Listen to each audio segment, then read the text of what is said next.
This program is brought to you by the Genesis Communications Network, a world leader in talk radio since 1998. Visit GCNlive.com today.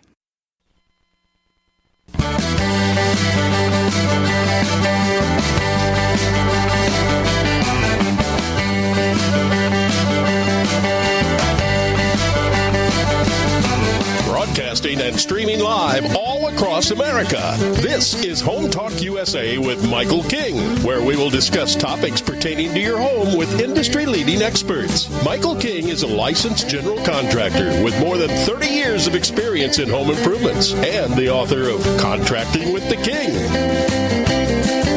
Join us this hour for our segment Invent America with your co-host, the Inventor Lady, Rita Crompton. Discover what's next in the home improvement industry and explore new products and innovations. Or if you have that next great big idea, learn what it takes to bring your invention to the world as Michael King and Rita Crompton talk to America's inventors and innovators. Remember, the America of tomorrow is being invented today. We invite you to visit us at HomeTalkUSA.com, one of the best resources for home improvement information around today. Your best life begins with your best home, and there's no place like Home Talk. That's HomeTalkUSA.com. And now, we proudly present Invent America from the #1 home improvement radio program in the country, Home Talk USA, with your host, the Cajun contractor, Michael King, and his co-host, the Inventor Lady, Rita Crompton. Yay! Welcome, America! That's right. Welcome all of you to the Invent America show, which is part of the Home Talk USA radio network. Every week, we do 3 hours of live radio interviews and broadcasts, and that second hour from 4 o'clock to 5 o'clock Central Time, we do to try to help all the inventors out there. And we only started with Rita Crompton, my co-host. Rita, welcome again for another segment of the show. Rita, I'm just trying to explain to my audience what's the difference in the show and why we do this show each week with you. And you became a regular guest of Home Talk. You probably was on the show maybe twice a year or something like that. And I would meet you at the trade shows, and I would be talking to the young inventors out there and getting them on, doing some radio interviews. And we started to do these interviews, and it got very popular, and more people wanted to be on the show. And I said, hey, we don't want to confuse anybody, so why don't we just take a segment of Home Talk and we focus on the inventors only and explain a little bit about what you do and a little bit about your role and how valuable your guys are to young inventors. Oh, thank you so much. And, it is interesting. We've had a wonderful story together as we've developed our relationship over the 15, 20 years.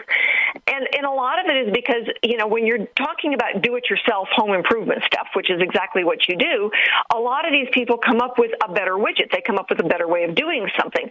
And that's where it gets into then inventing America. And we've got Invent America now because America invents. We have always been inventors and innovators.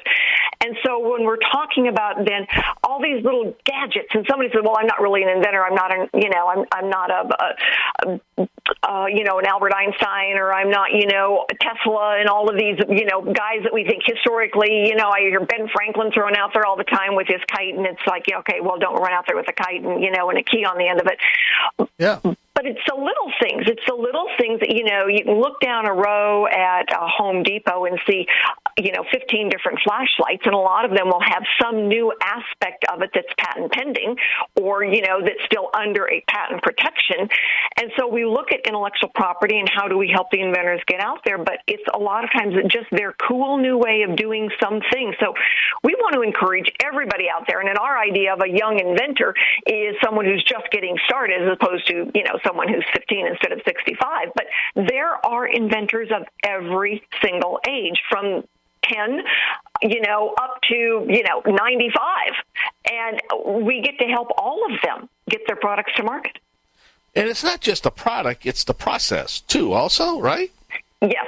There's one of the gentlemen we're talking to today, his patent is on the process of what he's making, not on the actual product, which is interesting. We're talking about, what do you do if you can't get a patent? How do you protect your idea? And then we're going to have a registered patent attorney on as our third guest that, kind of validates now what these guys have done. But these products have been in the marketplace for years. We still, in our home and my family, I always laugh because I tell my family, I would give them new Inventor products every year for Christmas.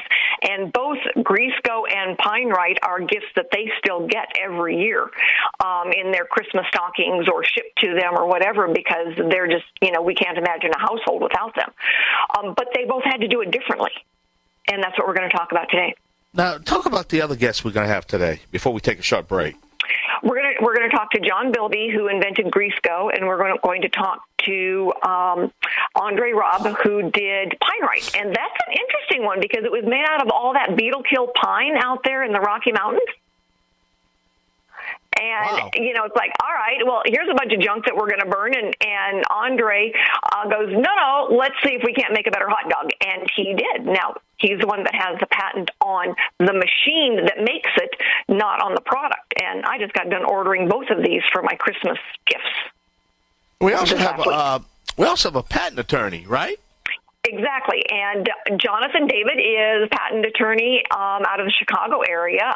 He's done several patents for inventors that have come to me and said, Rita, can you help me? And he's very good at working with the inventors and helping them see a bigger picture of what they can do. So, I've been working with him now for a couple of years, and, my inventors enjoy working with him because he'll keep them on track. You don't need to talk about the weather when you're on the phone with the attorney. It's billable time. So he's very good at keeping them on track and focused and then getting their patents issued, which is a big deal.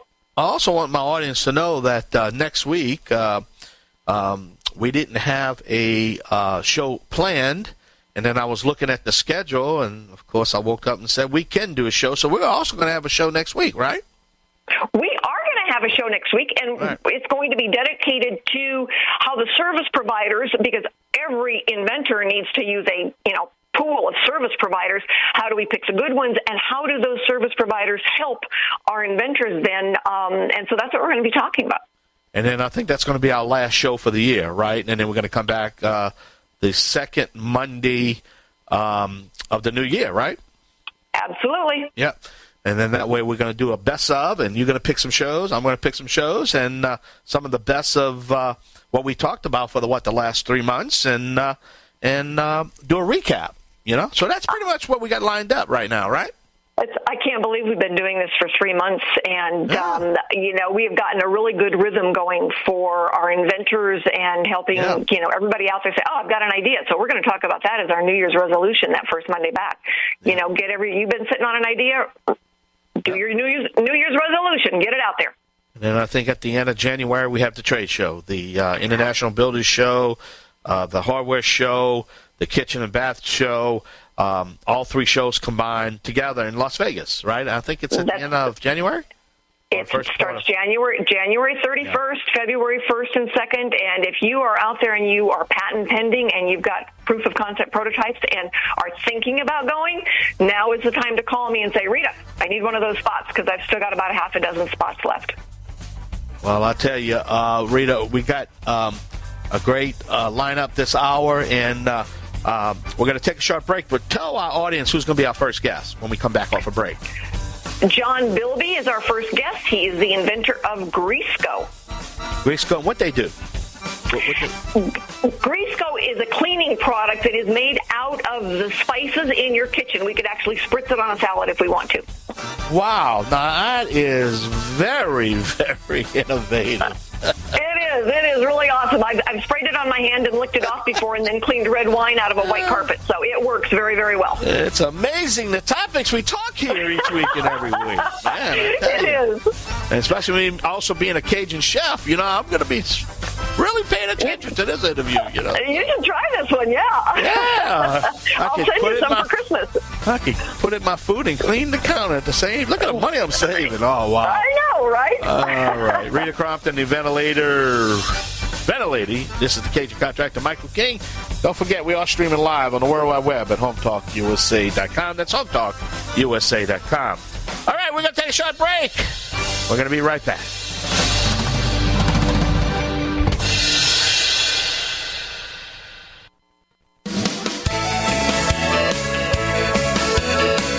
Welcome back to Home Talk USA with Michael King. Do you have questions about your next home improvement project or home repairs? Now you can chat with verified home repair and home improvement experts in just minutes.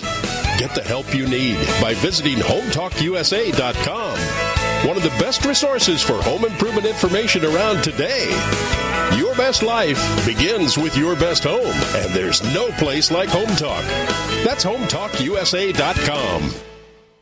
And now, back to Invent America from the #1 home improvement radio program in the country, Home Talk USA, with your host, the Cajun contractor, Michael King, and his co-host, the Inventor Lady, Rita Crompton. All right, welcome back. That's right. I'm the Cajun contractor, Michael King, and my co-host, along with the Inventor Lady herself, Miss Rita Crompton. Now, Rita, wow, we got a very interesting guest coming up. His name is what? Jonathan David. He's a registered patent attorney? Yes, he is. That is a mouthful. So, yes, I've known Jonathan for a few years now. He's done a lot of great work for our inventors. He is a registered patent attorney, and his specialty really is working with those independent inventors. So he's got a wide scope of experience and abilities on there. And, Jonathan, today we're talking about some of the more non-traditional intellectual property. And so what I'd like to do is have you, if somebody can't file for the traditional, provisional, and then non-provisional, just because they've got a narrower window, what are some of the options of intellectual property that they can use to protect their idea? They can definitely, maybe go with the design route that kind of is on a cheaper, cost, and it kind of, it's definitely can protect them on a narrower scope. They can also definitely go on the trademark route, which you can protect any, there's so many classes they can choose from to kind of protect certain phrases and slogans and, what other, identifying marks on their idea. There's a lot of things they can kind of do to kind of get the ball started to, kind of get a little piece of protection here and there if they can't do it all at once with, let's say that provisional, or they just are budget limited and they just cannot, afford, either a provisional or non-provisional filing.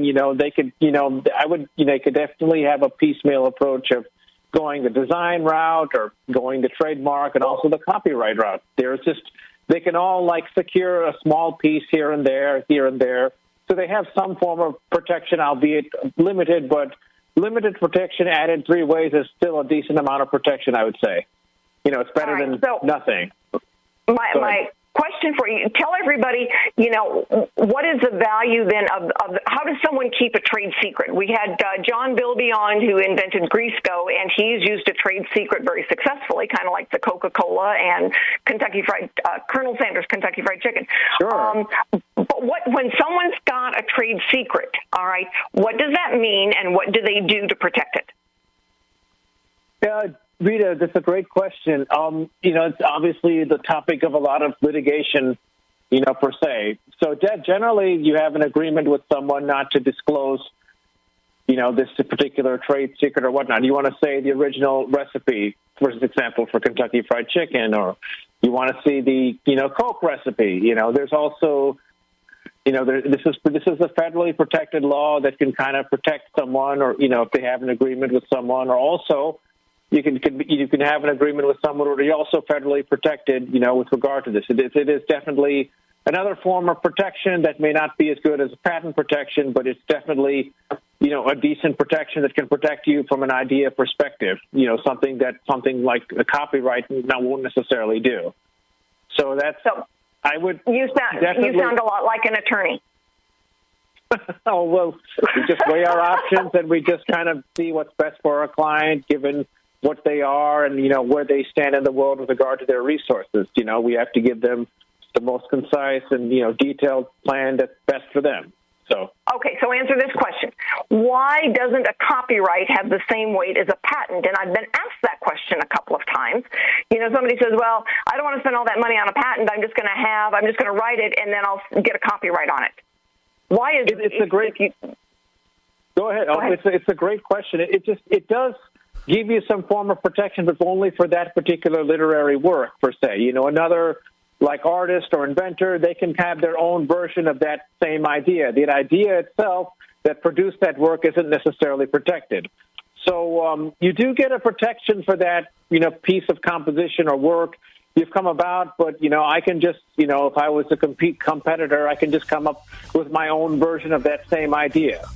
And that's a kind of an issue with, you know, copyright. It can be very limited in that regard. You know, the patent will protect your idea and all other various iterations of that. It gives you much more broader protection. The copyright kind of gives you a very narrower scope of protection, which you kind of like, you know, I'd really caution against all inventors just going for that, per se. So I got to step in here. We're up against a hard break. Jonathan, how can we reach you if somebody wants some information on your services? Oh, feel free to call me or email me at any time at the law office of Rita Crompton. That's the best way to typically reach me. And, okay, not quite. I will post the information. It's not law offices of Rita Crompton. It's R.P. Baraska. So we don't want anybody thinking I'm practicing law without a license. Right. Okay. All right. Well, thank you so much. Thank you, Jonathan. We got to run. All right. Thank you. Great talking double to you. All right. We're going to be back shortly for a wrap-up right here. And we're going to give you some contact information, and we got some breaking news. So stay tuned right here on the Invent America Show. Yay! Y'all come back now, yeah? Thanks. All right.